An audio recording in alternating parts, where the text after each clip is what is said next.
Tabiatdagi eng dahshatli ongni boshqarish voqealaridan biri oddiy beshiktervatar ichida yuz beradi.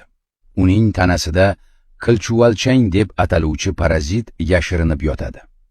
Haftalar, ba'zan oylar davomida bu chuvalchang o'z xo'jayini ichida sizgina o'sib boradi.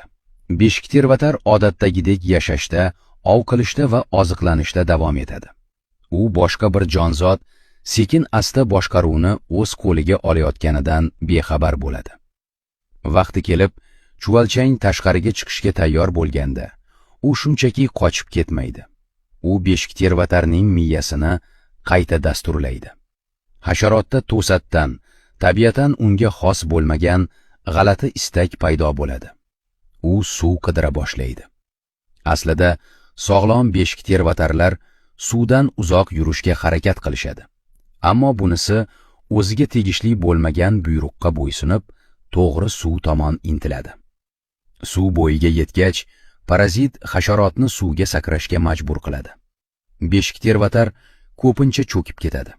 Uning tanasi suv tubiga g'arq bo'lar ekan, chuvalchang undan tirik holda chiqib oladi va hayotini davom ettirish uchun suzib ketadi. Xo'jayin halok bo'ladi. Parazit esa omon qoladi.